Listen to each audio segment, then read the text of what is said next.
자, 두 자연수 A, B를 가지고 있는 이차함수 fx가 있습니다. 그래서 fx의 그래프는 보시면 알겠지만 항상 함수값이 양수인 0,b를 꼭지점으로 하는 이런 이차함수라는 사실을 알 수가 있고, 일단 기본적으로 우함수죠. x 대신에 마이너스 x를 대입해도 변동이 없으니. 그래서 gx에다 실제로 이 함수를 집어넣어 보면 gx의 식도 ln ax 제곱 더하기 b, ax 제곱 더하기 b, 자 빼기 10분의 1, 그 다음에 ax 제곱 더하기 b 빼기 1. 이래서 이 gx라는 함수도 여기 있는 x 대신에 마이너스 x를 대입해도 변함이 없는, 그래서 gx도 우함수구나 라는 걸 먼저 알고 가면 문제풀이 도움이 될 것 같아. 자, 여기는 이 부분은 나중에 이제 해석을 하고 먼저 가조건 먼저 확인을 해보면, 자 gx가 일단 0에서 극소를 갖고 싶대요.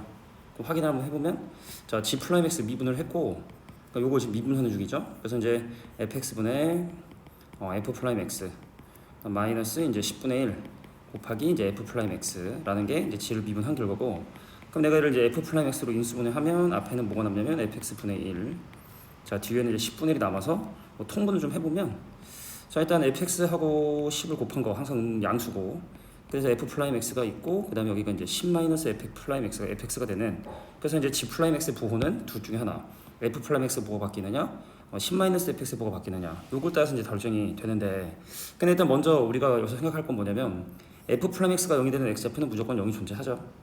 근데 이제 우리가 중요한 건 이거의 이제 미분계수가 이거의 부호가 바뀌실까 있냐 없냐 이런 부분인데, 근데 만약에 이제 fx의 함수값이 항상 10보다 큰 케이스, 그러니까 예를 들어 b가 10보다 만약에 커서, 그래서 이차 함수의 그래프가 이렇게 ax 제곱 더하기 b가 있고, 그리고 y는 10이 만약에 이렇게 있는 이런 상황이면, 여기는 이 식의 부호가 항상 뭐가 되냐면 항상 음수가 돼요.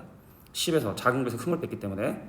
그럼 요거의 부호가 전체적으로 음수이기 때문에, 그럼 f 플라임 x의 부호가 양수에서 음수로 바뀌면, 그럼 거꾸로 g 플라임 x의 부호는 음수에서 양수로 바뀌게 되는데, 근데 지금 fx라는 함수의 그래프는 0에서 음수에서 양수로 바뀌는, 그러니까 즉 극소가 되기 때문에, 그럼 반대로 g는 극개가 돼야 되니까 문제에서 원하는 x가 0에서 극소가 된다는 것은 맞지 않는다. 그래서 이 fx의 함수값이 항상 이렇게 10보다 크면 요거의 부호가 일정한데 항상 음수, 그래서 얘랑의 부호 변화가 반대, 그래서 fx가 이렇게 극수를 갖기 때문에 gx는 x가 여기서 극대를 가져서 가족관을 만족하지 못한다.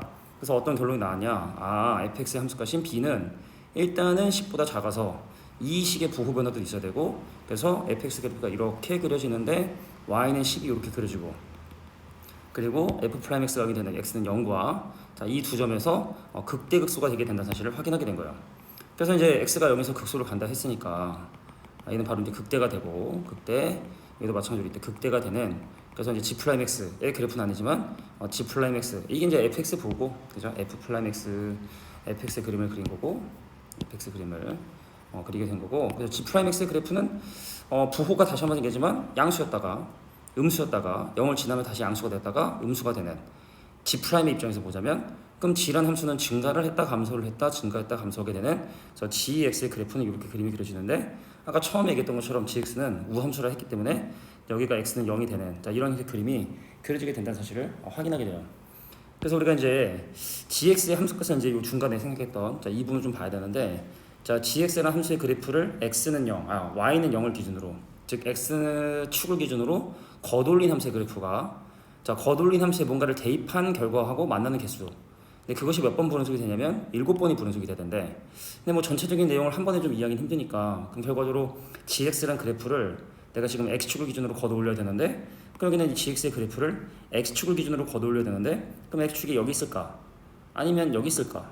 아니면 여기 있을까? 극대극소 사이? 아니면 극소가 x축이 될까? 아니면 극소값이 양수일까? 그럼 이 5가지 경우로 나눠야 되기 때문에 이 문제가 30번이었던 거예요.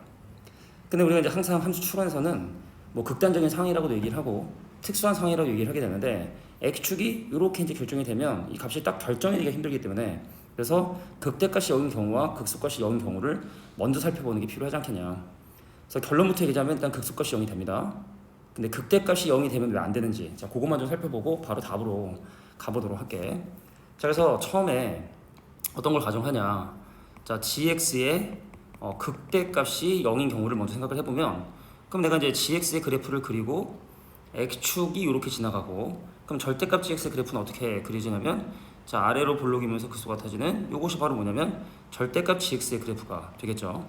절대값 gx니까 약간 좀 이렇게 좀 표로 표현하고, 그럼 이 함수에 이제 t를 대입해서 gt와 gx의 겉올린 함수, 그러니까 사실 거돌린 함수의 이름을 또 하나 그냥 정하는 것도 괜찮은데, 거돌린 함수에 이제 t를 대입한 결과와 거돌린 함수의 교점계수다. 그러니까 무슨 얘기냐면, 예를 들어 만약에 이제 극대값이 있어요. 나름대로 이제 극대값이 있어서 이거의 극대값을 예를 들어 뭐 어떤 차원으로 표현을 해보고, 예를 들어 y는 뭐 c라고 하는 이제 극대가 있는 상황에서, 그럼 이제 여기 이 절편, 이 교점, 얘보다 왼쪽에 있는 t에 대해 생각을 해보면은, 자 얘를 t1이라고 해볼게. 그러면 거돌린 함수에 t1을 집어넣은 결과는 요게 되고, 교점계수가 몇 개냐면 2개가 되지. 근데 만약에 t1이 여기 있다. 그럼 이제 gt1의 그래프는 이렇게 되고, 교점계수가 몇 개가 되면 3개가 되고, t1이 얘보다 약간 오른쪽에 있는 이 상황이다 라고 하면 교점계수가 지금 현재 4개가 되기 때문에, 그래서 이 점을 기준으로 불연속이 되게 된다는 걸 확인하게 돼요. 그래서 마찬가지로 이 점도 요 전 대입하면 교점계수 4개, 자 요거 대입하면 교점계수 2개, 이 다음 거 대입하면 교점계수가 4개가 되니까 이때 이렇게 5번 불연속이 되는구나. 그래서 HT가 5번 불연속이 되게 된다는 사실을 확인하게 돼요. 교점 개수가 t에 따라 달라지는 교점 개수가 5번 불연속이 되는구나. 근데 이 문제가 지금 원하는 건 뭐냐면 7번 불연속이 되고 싶은 거예요. 7번 불연속이 되는 값이 7번이다. 그래서 이제 두 번째 극소가 되는 케이스를 한번 볼까? 라고 이제 가장 판단을 해보는 거야. 그러니까 나머지는 왜 안 되는지 그걸 한번 판단해 보는 게 사실 이 문제를 학습하는 올바른 태도인 거고, 근데 지금 이거는 우리가 이제 답을 구하기 위한 과정으로 좀 바로 가는 거니까, 자 극소가 되는 경우를 볼게. 자 gx의 그래프가 이렇게 그림이 그려 있고, 그럼 x축이 어디를 지나가느냐? 예를 들어 이렇게 지나가는 케이스를 보면, 자 거돌린 gx의 그래프는 어떻게 되냐? 이게 이제 거돌린 gx의 그래프가 돼요. gx의 절대값 함수의 그래프가 되겠지? 그래서 이 친구도 마찬가지로 극대값을 이렇게 표시를 해보면은 언제 불연속이 되느냐? 녹색으로 표시해 볼게. 자 이때 불연속되고, 이때 4번, 5번, 6번, 7번. 그래서 7번은 불연속이 되기 때문에, 그래서 문제에서 원하는 7번의 불연속이 되고 싶다라는 얘기는 gx의 극소값이 0이 된다는 얘기고, 그럼 얘가 지금 0,0이 되다는 얘기겠죠. 아까 우리가 이제 우함수를 했기 때문에. 그럼 이제 결론적으로 g0이 0이 돼야 된다. 근데 g에다가 0을 집어넣어 볼게요. 여기다 0을 집어넣어 볼게. 자 g0, 0을 집어넣어 보면 어떻게 되냐면, g0은 자 이제 x대신에 0 대입하면 여기는 뭐가 되냐면 lnb. 자 x대신에 0 대입하면 마이너스 10분의 1 곱하기 b 마이너스 1이 0이 되는데, 근데 일반적으로 보면 얘는 이제 무리수죠. 밑을 밑이 자연상수기 때문에 보통 무리수고, 얘는 유리수란 말이지. 그래서 무리수랑 유리수랑 같아지는 건 참 쉽지가 않아서 어떻게 되는 특별한 케이스냐? 자 b값이 1이 돼야지만 얘랑 0으로 같아져서 결과가 0이 될 수 있는 거구나. 그러니까 좀 보란 얘기죠. 실제로 연립하라는 얘기가 아니라. 자 그래서 b값은 1이구나라는 사실을 중요하게 이제 확인을 한 거예요. 그래서 여기서 뭔가 좀 더 계산을 해보면은 a 값을 구할 수 있지 않을까라고 하는데, 이미 주어진 조건들을 다 사용을 했기 때문에, 그래서 b가 1인 상태에서 바로 이제 이 적분을 한번 시작을 해볼게요. b가 1인 경우 시작해볼게.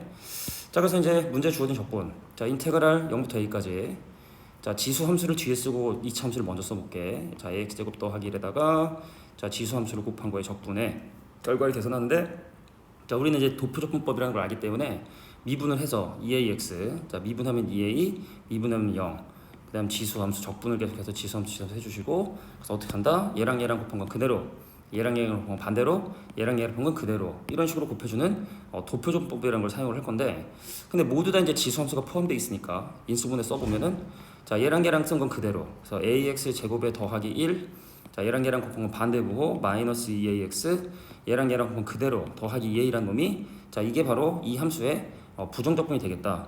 그럼 거기다가 이제 0과 a를 집어넣어서 계산해주면 되겠죠. 도표정법은 다 할 거야. 다항함수, 삼각함수, 또 다항함수, 지수함수 곱해져 있는 경우에 효율적으로 적분을 구할 수 있는 방법이 되죠. 그래서 먼저 a를 대입하면 2의 a승, 그러면 이제 x 대신에 a를 대입하는 거기 때문에 조심해주면 a 세제곱 더하기 1 빼기 2a 제곱 더하기 2a.